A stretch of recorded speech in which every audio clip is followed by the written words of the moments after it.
Hi, this is Roy, and welcome again to another edition podcast of The Right Has Left. And we have got so much good news to talk about this week, as we do every week on this show, because Donald Trump and his White House staff just keeps giving us a bunch of stuff.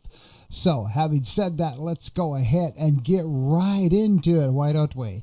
First, let's talk a little bit about some of the headlines, and then we got some video clips to go over. But first, let's get into what's really going on. And again, unfortunately, this is going to be more about the Department of Education. So President Donald Trump continues to push his agenda to unwind the United States Department of Education, and this past Friday he announced that the management of the entire federal student loan portfolio and of the department's special needs programs would be moved on over to other federal agencies, specifically the Small Business Administration, if you can believe that. Now, the Small Business Administration is designed to handle business loans, all right? They have nothing to do with FAFSA and the applications and federal student loans and Pell Grants. They have no background in that. But Donald Trump seems to think that the Small Business Administration is a perfect place to move the student loans and debt collection, all that, to the Small Business Administration. And what's really funny about all this in this news event is Kelly Loeffler, who handles the Small Business Administration, he was appointed by Donald Trump. Well, Kelly says that he really has no idea how to move all of that over to the Small Business Administration. Yeah, Kelly said that, and they're going to have to try to figure out how to do all that. So in the meantime, what's going to happen with all the student loans and people who have applied for student loans for going to college and the universities and 2025 and beyond, how are they going to handle all that? Well, he has no idea. So let's have really good luck with that, huh? Now, in other news of this past week, the Internal Revenue Service could be losing some of its teeth. Yeah, that's right, because the staff cuts are still going underway under Donald Trump and under his government-wide reduction program and his audits, of course, headed by Elon Musk. Now, the IRS is going to be unlikely to beef up its enforcement division in the short term, and that could be losses of tens of billions of dollars owed to the government uncollected. This was reported by the Wall Street Journal. It also effectively, with the staff reduction, nullifies a Biden-era policy to staff up the Internal Revenue Service. Now, why do you suppose this is going on? Well, it's quite obvious why this is all going on. That is because the Internal Revenue Service, typically when they do audits, they go for audits of big corporations. And we know how Donald Trump feels about big corporations. They should have more tax cuts, not be audited. They should absolutely really have to pay nothing, as they typically do when they get these high-priced lawyers available. And with the Internal Revenue Service losing 1,200 extra employees that were beefed up or tried to be beefed up by the Biden administration, Donald Trump cuts all of these so big corporations don't have to pay taxes. Isn't that surprising?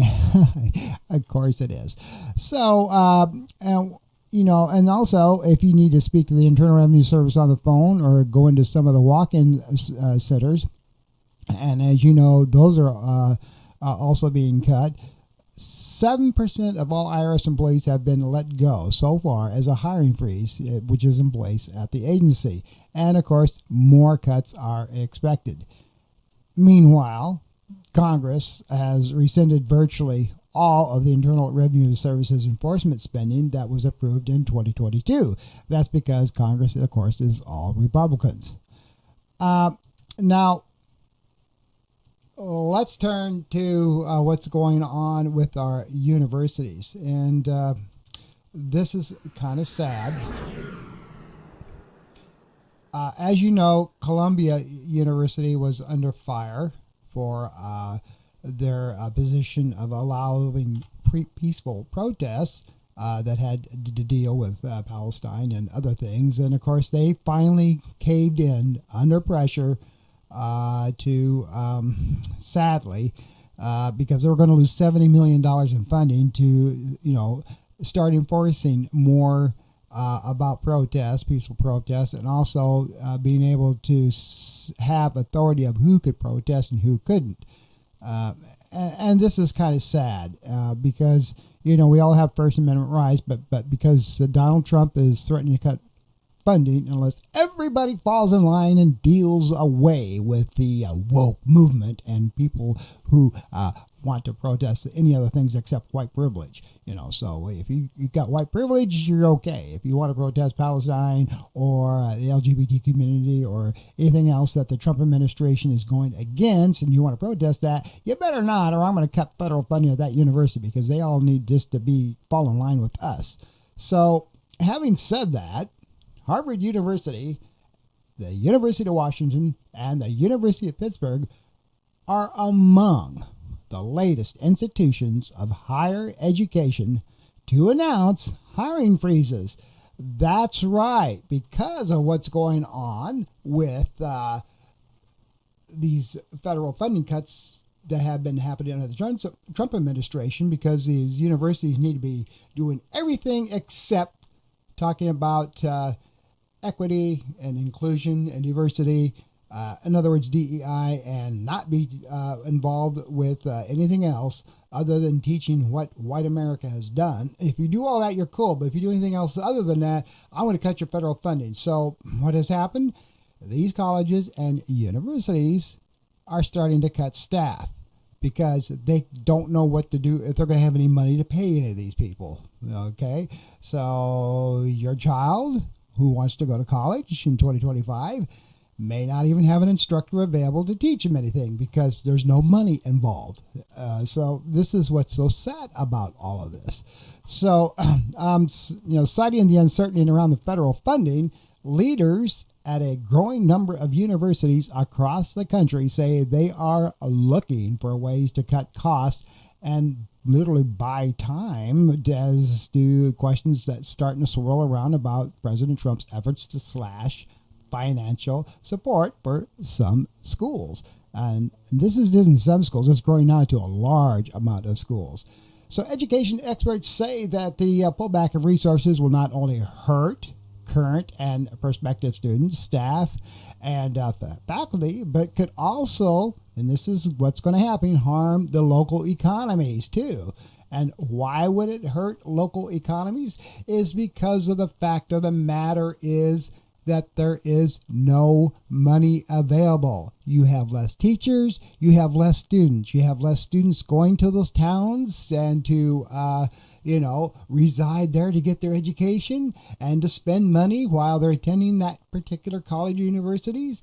Well, there goes your economy. So there's a trickle-down effect, just like with Trump's tariffs. There's a trickle-down effect. You will pay more in the end. It's like with these going on with the, these automakers. He wants to move everything into the United States. Well, that's fine and dandy. It takes time to do that. In the meantime, he puts tariffs on Mexico and China and everybody else that imports cars. And those prices of those automobiles have already skyrocketed 25%. So you are going to pay more in the end. Do you care? Well, if you don't care, there's something wrong with you, because you should care that you got to pay more for automobiles. So anyway, back to our topic about the colleges and universities. So as I mentioned, this is going to affect the local economies of these where these college towns are located, because less students, less teachers, they're going to have to cut programs. And so therefore, no more money is going to be spent in those communities. So you gotta really use some critical thinking skills here, folks. You think this is all fine and dandy. Yeah, let's cut everything. Well, it's going to hit your pocketbook sooner or later. You're going to pay more, or your child's not going to get the education that they so rightly deserve because you can't afford to send them to the college. And that goes back to my previous comments about the Pell Grants and the FAFSA loans. Are you actually going to get one? Because he's cutting all these programs for people who have disabled or low income, especially the folks that live in the rural areas. And this is funny too, because most of Trump's vote came from those rural areas, because those folks don't really get into studying the deep ends and the deep dives of politics. And that's what I'm trying to help you with here. It's coming back to really get you in the hind end. Now, another thing that's actually kind of going on here is this. The recent meeting between Elon Musk and Pete Hegseth. You probably heard about that, haven't you? Well, of course you have. Here's what's going on. And of course he rescinded this, but there was some media discussion last week that they're going to give top secret clearance to Elon Musk because of a possible rift with China. And Elon Musk, a South African citizen, was going to get top secret clearance because they really need his expertise on how to handle China. Of course, Donald Trump said that they have never given Elon Musk top secret clearance. So he says. But he did have a meeting with Pete Hegseth, who is, of course, the head of the military, in a meeting. But they said they didn't discuss any top secret possibility clearances for him. They were talking about Doge. Well, we will really come to see if that's the fact. That's really what happened. So I'm really curious about that. And you should be too. So we'll see what happens there. And so some other things that are going on as I look for my little cue here. Bear with me. There it is. This is the guy I want to talk about next. Yeah. So this gentleman here, Howard, who is a multi-billionaire, he recently is, and he's, of course, the Assistant Secretary of Commerce, and he has been put in charge of Social Security because Social Security, of course, Trump is closing all the 450 field offices of Social Security, and he wants to move Social Security under the leadership of the Department of Commerce. So this guy, Howard Lutnick, was on a recent talk show talking about Social Security. And of course, there's presently a federal judge has blocked Elon Musk for going into the Social Security and digging up people's personal information. So this guy goes on a talk show and talks about it's not really a big deal if he cuts Social Security checks for a month. This is what he's starting to do because he's upset that the federal judge blocked Elon Musk from going into Social Security. So he has threatened to stop Social Security payments if they don't change and allow him to come in there, because there's so much graft and theft and people getting Social Security checks illegally. So he says, I'll tell you what, I'll just stop the checks, which he's not going to do as far as we know so far, just to show you that I can play this game too. And it's pretty scary and pretty sad. Watch. Is it basically to put fear into people that are trying to find this waste and fraud? Is that what that is? The burning Probably. of the dealerships? If you're, I describe it to people this way. Let's say Social Security didn't send out their checks this month. My mother-in-law, who's 94, she wouldn't call and complain. She just wouldn't. She'd think something got messed up, and she'll get it next month. Yeah. A fraudster always makes the loudest noise, screaming, yelling, and complaining. Anybody who's been in the payment system and the process system knows the easiest way to find the fraudster is to stop payments and listen. Yeah. Because whoever screams is the one stealing. So there you go. He's got money, and probably everyone members of his family's got money, and he says, she won't miss a check for a month. She'll just get it next month. What's the big deal? Well, there's a lot of big deal. A lot of people, over 170 million Americans, depend on Social Security checks every month just so they can frickin' live. And I'm one of them. I get my Social Security automatically deposited every month because my wife and I need that extra little cash to get through the month. And so does everybody else. And he talks about people who are even disabled, cannot walk, that they need to get into the Social Security office physically on their own to verify their identity. He doesn't even want people going online anymore because there's a lot of fraud there, and that's too damn bad. If you got disabilities and you can't physically get into a Social Security office, if you can't do that, then you don't deserve your Social Security.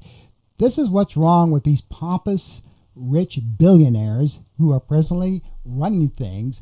They have absolutely no empathy, or they don't give a damn about anybody else except themselves, because they're so high and mighty. And poor people, common folks like myself, and probably you and I, who are you out there watching this podcast, they don't see the real world. They don't see how people really have the effects of things like this and how they depend on money. So this is what's really going on here, folks. Is he doesn't understand that Social Security is not entitlement. We from when we were just really young people worked and paid into the United States government so they could use our money. When we're paying that in every month, they were using our money.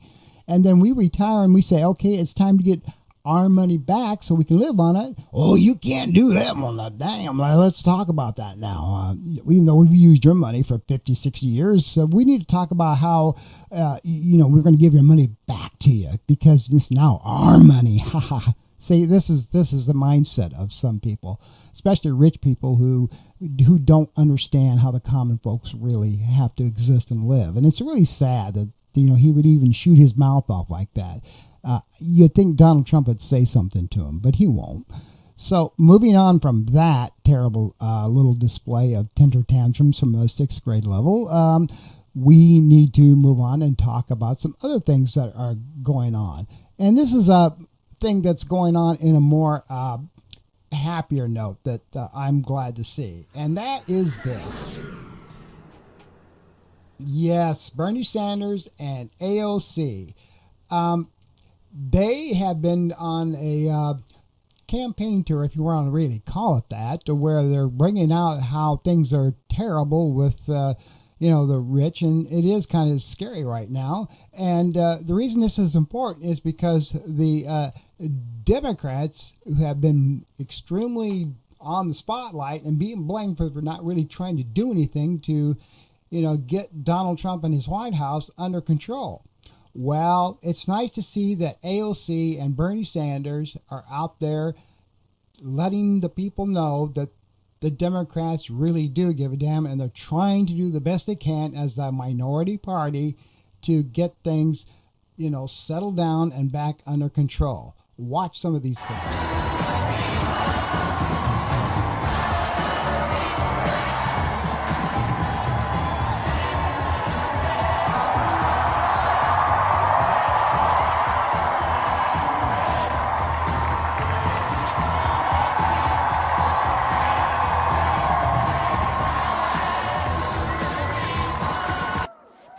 Are starting to put the pieces together.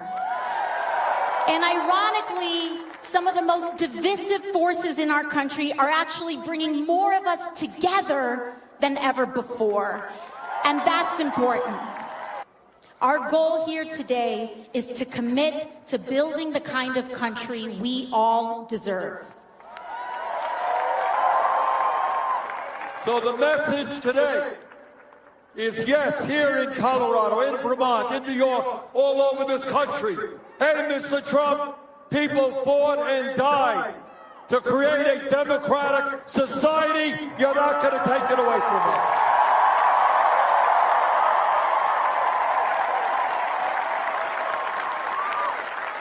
Hey, Mr. President, turn off Fox TV and take a few moments to read the Constitution of the United States.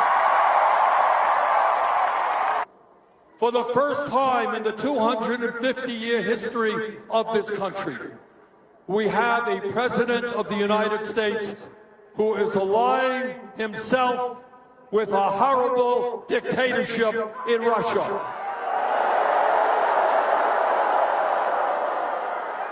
We have a president who lies all of the time, and one of his worst lies was that he says Ukraine started that war. Well, Mr. President, Russia and Putin started that war. And we're not going to ally ourselves with dictatorships because we believe in democracy. But it is not just Russia. Trump wants to continue the horrific Biden policy of giving more money to Netanyahu to destroy the Palestinian people. So that's kind of cool, isn't it? I mean, yes, some of that's just like political talk, and they're trying to rally up the people. And speaking of rallying up the people, when they were in Denver with this little campaign thing about against the oligarchs, 30,000 people showed up for that. And they've been getting thousands of other people at their Tucson rallies and other rallies that they've been doing. So people are finally starting to pay attention.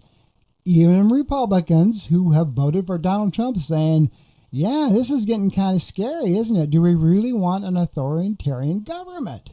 So you can't blame these guys for starting to get out there and say, America, you are waking up, right? And they are. And thanks to AOC and Bernie Sanders, two popular people who are, known as the progressive movement. And Bernie is an independent. He's not a Democrat, but he caucuses with the Democrats. So, it's nice to see them out there doing this kind of stuff and people saying, thanks for going out there and at least going to bat for us. We really appreciate it. And lastly in the news, as I wrap up this episode of The Right Has Left, is Donald Trump is really getting on the backs of the military and the State Department to come up with these little golden dome of defense. And what is that? Well, that's a system that can protect the country from long-range missiles. We already got a lot of this in place that have, possible missile strikes and have been told by the White House that no expense is going to be spared in getting this Golden Dome of Defense made and done by order of the President of the United States, Donald J. Trump. And, and according to multiple sources familiar with this matter, the Golden Dome is the Trump's administration attempt to rebrand vague plans for development of a missile defense system, something like what Israel's Iron Dome that they have. And at a time that the Pentagon is actually looking to cut budgets and cut down the defense, the Trump administration has ordered military officials to ensure that the future funding of the Golden Dome is reflected in newer and upcoming budgets for 2026. So I find that kind of interesting that Donald Trump, who wants to get rid of a lot of the military and stuff, he wants a lot of money, though, to get the Golden Dome. Now, does this go back to that possible meeting that Elon Musk was having with Pete in reference to, giving him top security clearances? Because, the Golden Dome and Elon Musk, who has huge factories in China for his Tesla manufacturing, he has a lot of insight into China. So is Donald Trump beginning to get a little bit nervous about China? I don't know. Do all of those kind of blend together? We'll just have to wait and see. So anyway, there is your edition and my little podcast of The Right Has Left. I hope you enjoyed it. Look forward to your comments. And until next week, you all try to have a great weekend, okay? Until then, this is Roy Garten saying, toodaloo.